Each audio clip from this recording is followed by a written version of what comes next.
Hello and welcome back to another episode of Critical Reactions with your host Bryan. We're going to continue on with this week's theme of long band names, and they fit the theme, so they're going to be present. There's so many fans in this community that this band shows up anytime that they can. So of course we're looking at Between the Buried and Me. We're going to be looking at what looks to be some live footage, or maybe it's just well, yeah, maybe it's not a live version of the song, but definitely has some live footage here. It's a music video, nonetheless. Otherwise, we'd be listening to a Spotify version. Let's dive into it, though. We're going to be looking at Lay Your Ghosts to Rest.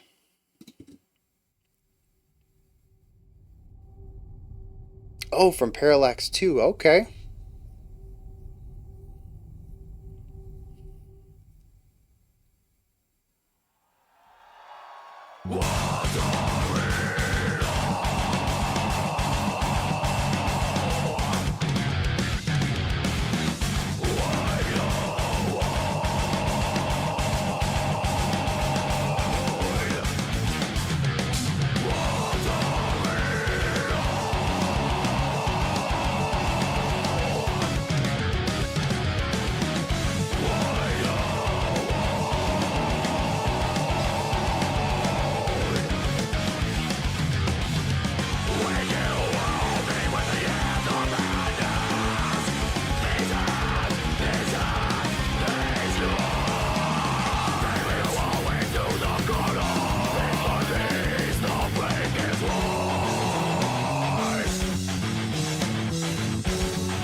Really cool to have the bass doing its own thing rather than following along with this rhythmic pattern the rest of the band is on.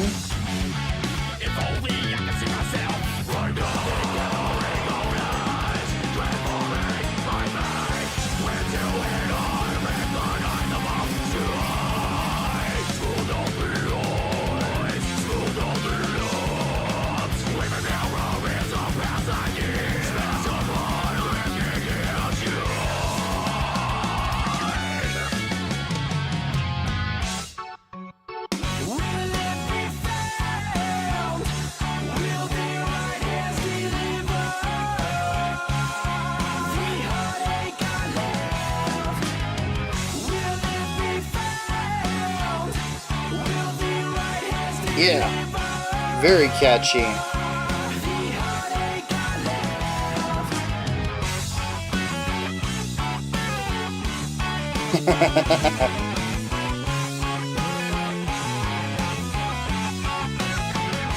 Yeah. Very cool.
Back to this earlier idea.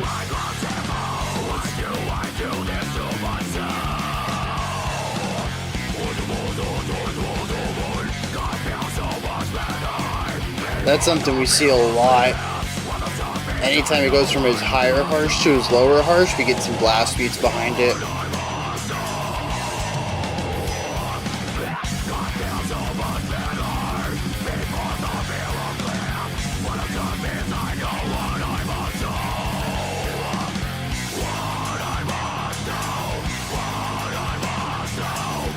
The shifting between the halftime and full time to create some rhythmic contrast in this section.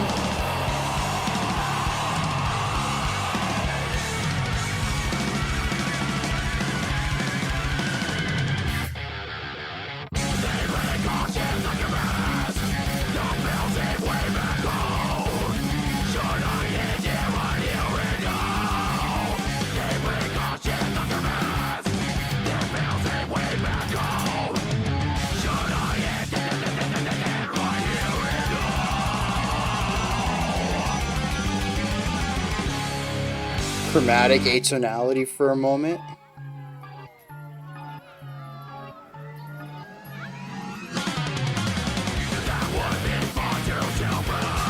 Disruptive flow for like a circusy organ for 5 seconds to bring the energy back.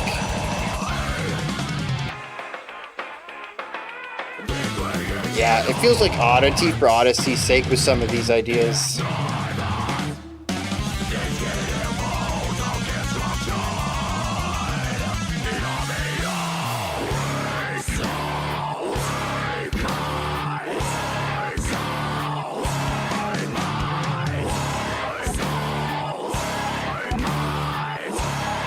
That organ is so out of place.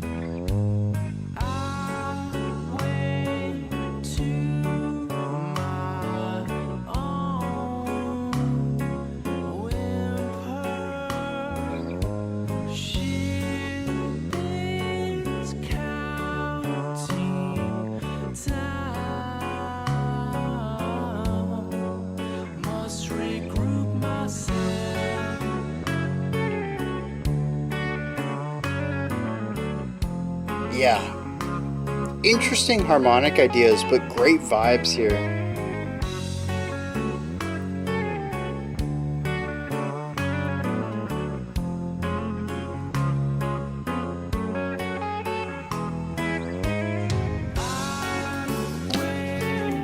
So, 3 groups of 6 and a group of 7. A 25 beat phrase, is that?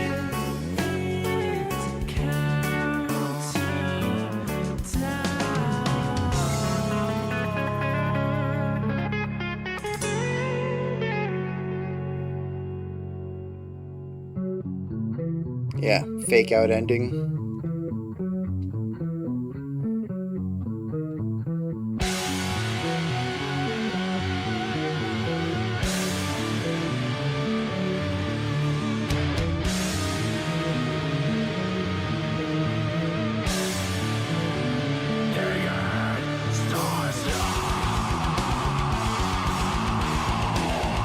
The palm muted staccato riff here.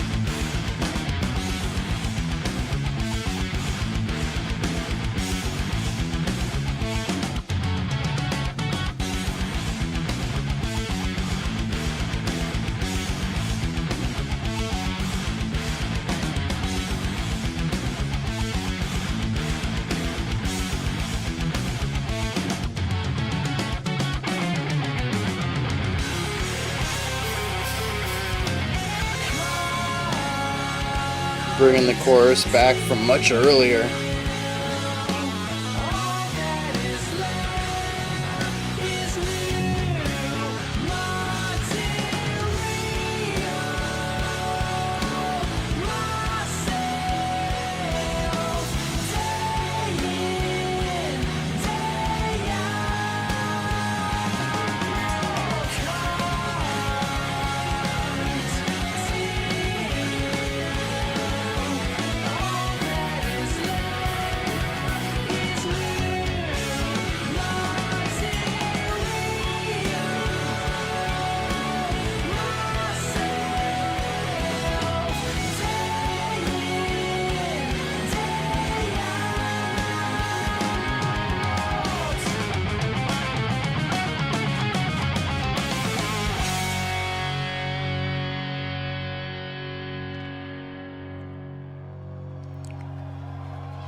Yeah, like I said, we've had a lot of Between the Buried and Me on the channel before.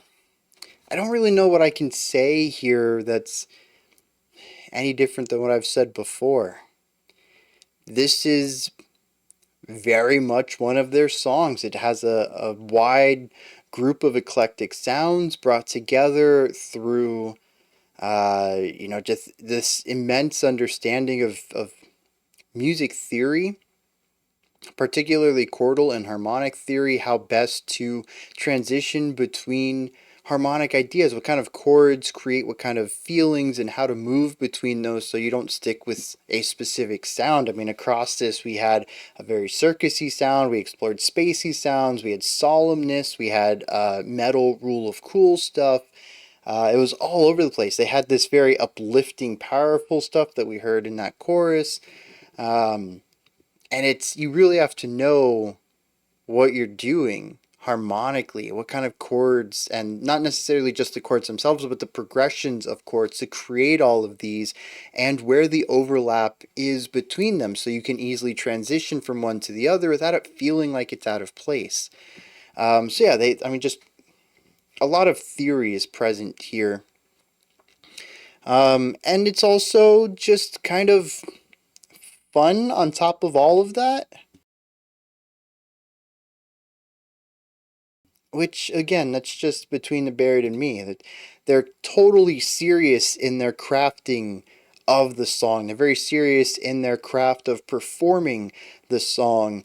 It takes a lot of skill both to make this and to play it, but they don't allow that seriousness to be the only thing present, and that's where we get some of those really fun ideas. The transitions that sort of come out of nowhere, that take the song into directions that don't really make much sense on a pacing idea. The directions that kind of are absurd coming out of left field but working well. I know I chuckled a couple of times during that because of what the guitarist decided to do out of nowhere. There's beautiful counterpoint. The composition on the foundational, harmonic, melodic, and even ornamental, the way that everything gets layered, it's all very masterfully done. These are words that I've used to describe Between the Buried and Me time and time again, and this song doesn't really disappoint in that realm. But again, I failed to add anything unique to this specific analysis for this specific song. And I think a lot of that comes down to Between the Buried and Me just being a lot of a lot. If this is your first time listening, maybe even if this is your 10th time listening, could you tell me the structure of this song? I can't. There is at least A, B, C, D. We got to a fourth idea before we hit the chorus that we wouldn't hear again till the end of the song, several sections later. Within those, though it's not fully linear, there are callbacks. There was one part when we returned to something heavier and I said, oh, this is going back to that one idea. I don't know what the exact letter for that structure was because the song is primarily linear in a way that calls back to ideas from previous. It is, honestly, like some of the best classical music out there, not designed to be understood in a loop, but never letting the old ideas exist primarily in the past. Everything is there to be referenced, to be called back. It is a song, much like a story, to be read going forward, but that doesn't mean that the events have to be completely isolated as we progress to new ones. It is a very complicated song, much like a lot of Between the Buried and Me is. Even within individual sections, there is a lot going on. We have the keyboard and two guitars, and all three of those could be doing all sorts of things. Sometimes they are just lining up on a single chord and giving us a rhythmic idea. Other times we're getting counterpoint between them. The bass lines up, sometimes doing bassy ideas. laying down chordal work, playing pedal tones, but other times leads, like in the one gentler section towards the beginning of the song, where we had everybody lining up on this rhythmic, syncopated idea, and the bass was walking a bass line, giving us something semi-melodic against this rhythmically syncopated idea. When you bring all of that together, plus the layered vocals, the harmonies that come from them, and the complex rhythms of the drums, sometimes within itself creating polyrhythmic ideas within the drum kit, but also creating polyrhythmic ideas against the rest of the band and their syncopations. There's a lot of information encoded, and I didn't even touch on the fact that the harmonic ideas are constantly evolving too. I think it's very difficult to understand a Between the Buried and Me song on a first time listen, at least the depths of it. It's a lot easier, in my case at least, to pick up the surface level ideas, which continue to be present in most of the songs. There probably is some cool stuff in here that I'm completely missing out on. Maybe if I could understand the relationship between some of the heavier sections and the lighter ones, why we move to some ideas at specific moments of words and why we shift to other ones. But there's so much information in here, it's difficult to see any of the patterns that would create the depth and complexity to having a strong understanding of what's going on here. And so at best I can just say, boy, they wrote some complex music, huh? And I don't know, I feel like I've said that a lot about them. Now, one thing I am noticing that this is from Parallax 2, 2012. This is pretty much right in the middle-ish. It's in the middle of their discography. It's 2 albums after Colors, which we've done a full album of, and it's 6 albums after their self-titled debut. You can see a lot of growth, even from Colors to this. I find this interesting though because it does still share a lot of that chaotic energy that they have in their older works that has consistently turned me away from some of that. If you go back and check out my Colors or the self-titled album reviews, you're going to find me a bit lost on them, but also not too comfortable. They're not very palatable albums, very different from when we checked out the Colors 2 album review. Yeah, we did that, right?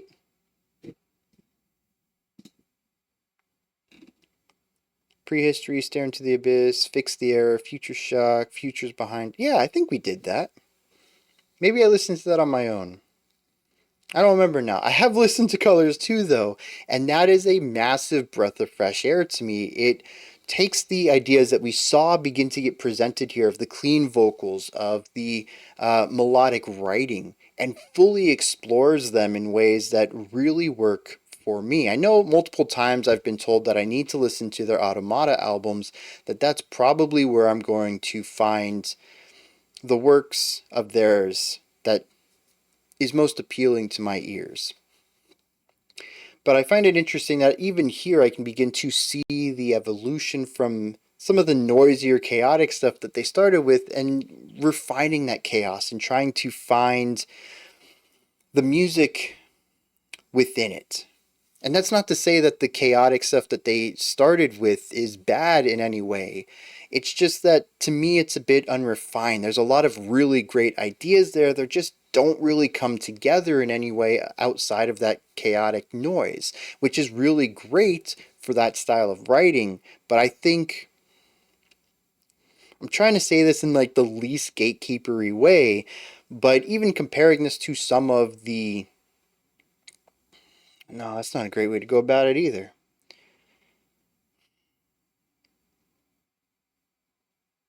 Yeah, I don't know the words to go about.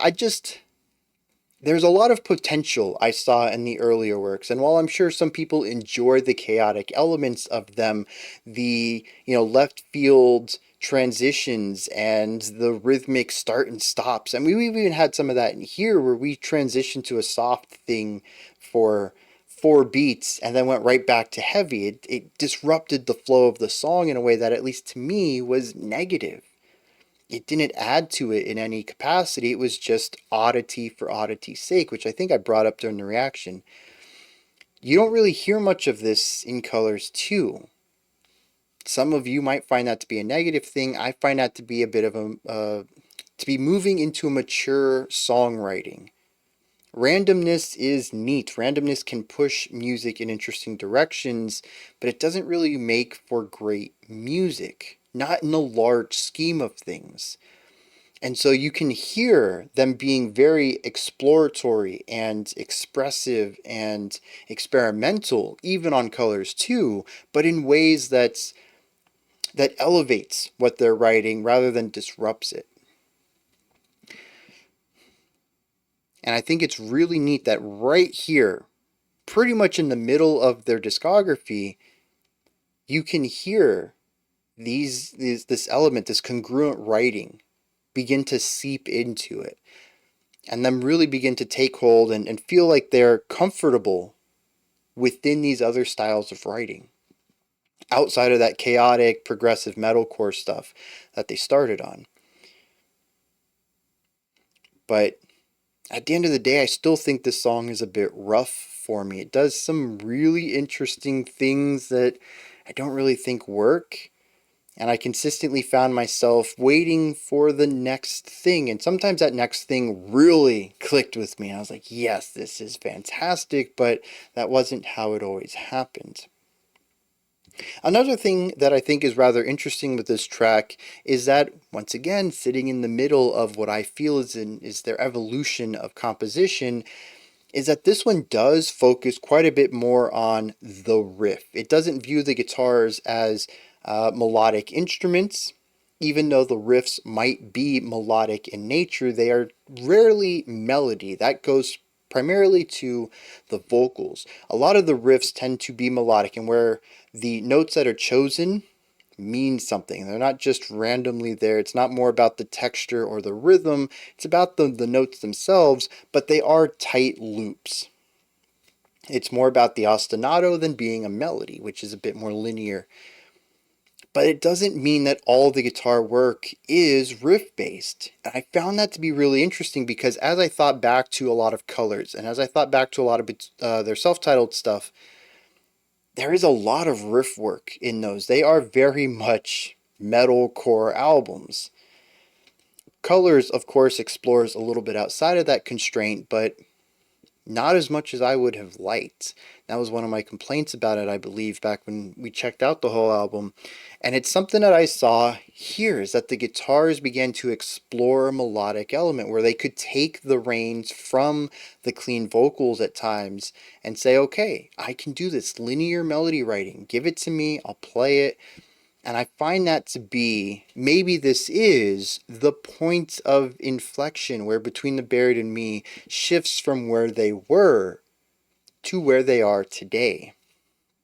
And I love how they tried, or at least beginning, to find this balance between riff and melody. Many of those melodic sections are the ones that spoke out to me, especially when the two guitars came in. And yes, it was still a riff. It was a looped idea, but the loop was on a much larger idea. I think we were working on 4-bar phrases there. Oh, actually, it was 8-bar phrases. And it was counterpoint. Both of the guitars were doing something similar, but very different, complementing each other with where they were accenting notes, what notes they were playing, the type of harmonies that they were crafting. It was so wonderfully done. Would I have enjoyed just, a straight up linear idea? Yeah, 100%. But, beggars can't be choosers. And at this point in time in their discography, I will take a very long ostinato if that's what they're going to give me, because it was a very beautiful section. And beyond that, I don't know. Everything is good. The clean vocals are well done, a lot better than Colors were. It's wild to me this is only 2 albums later. However, it's also a 5-year gap, at least in release date. Not sure about recording times. That's a lot of time to improve vocals. I remember Colors having some cleans, but I remember him feeling not so comfortable with the clean vocals. They were quieter in the mix or something like that. I just remember them not being too prominent. And here it's full bodied, full vocals, projection, just a massive shift in vocal delivery there. So the clean vocals are beautiful. The harsh vocals are gnarly as ever. The guitar work is sick. The bass work is phenomenal. The drummer is a beast. Even the keyboard work, which uh, I don't know, the keyboard work's interesting. I don't think the keyboard worked in this track. Maybe that's just me. The skills put on display were still impressive. The speed, the precision, the technicality of it, the harmonic technicality and melodic technicality. But it just consistently felt out of place for some reason. I don't know if it was the tones that were utilized. I don't know if it was the way that they were compositionally embellishing what the rest of the band was doing, or in my case, kind of working against it.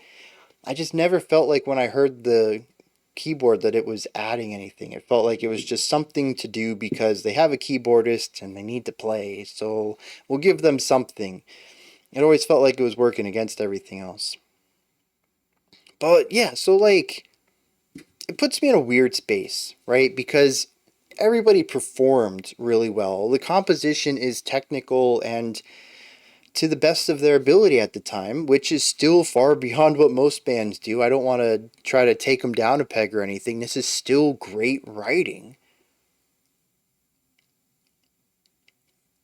The song just doesn't really work for me, though. And I don't know why. There's a lot of parts in here that did. It just never came together as a full song. I suppose one of these days I just need to check out the Automata albums. That's where everybody tells me to go. As much as I like this band, as much as I have praised them over the years and consistently have good words to say for them, I still haven't really found an album I would want to come back to. Colors 2 is probably the closest, but it's still sort of bounced off of me. You can watch that whole album review if you would like. It's a fantastic album. I really have nothing but praise for it. I just don't want to listen to it again. And that's the same thing I kind of sit with here. I can see that this is a fantastic song. I hear it's a fantastic song. I can tell you why it's a fantastic song. But I'm fine having heard it just once. Let me check out some lyrics, see what's going on there, and then we'll wrap this video up. And y'all, between the Barrett and me fans, probably already saw this coming. This is a concept album, right? And Parallax 1 is, that's an EP, I think. It always confuses me because I look through their album list, I'm like, there's no Parallax 1, but I'm pretty sure someone told me it was an EP. Oh wait, I have the thing open here. Yeah, it is an EP from 2011. So the year prior. That makes sense. This speaks about a person called Prospect 2.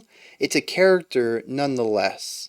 I don't know anyone who would name their kid Prospect 2, but again, I don't know the rest of the story to really know what's going on here. There's a lot of lyrics about not really knowing what to do in life. And I suppose there's this concept that he can go to this new planet or he can stay in a ship and waste his days. And so he chooses to go to this other planet, but there's still a lot of questioning to that decision. In fact, it takes until close to the end of the song, at least about the middle of the song lyrically. I don't know where this takes place in the song itself, but in the middle of the poetry of the lyrics, to finally say, okay, this is what I must do. And there's just a lot of back and forth about this. If I knew more about this character, if I was invested in the story, I'm sure it would mean more to me, but it's a song about flip-flopping between these ideas. And then deciding at the end to choose one.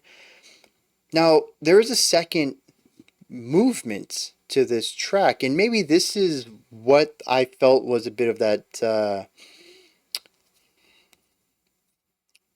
when two things aren't working, the separation in the song is because there is a totally different idea here. The back half of the lyrics is a movement called Folder 201, which is a folder with documents on his ship that explains how to get back to this planet.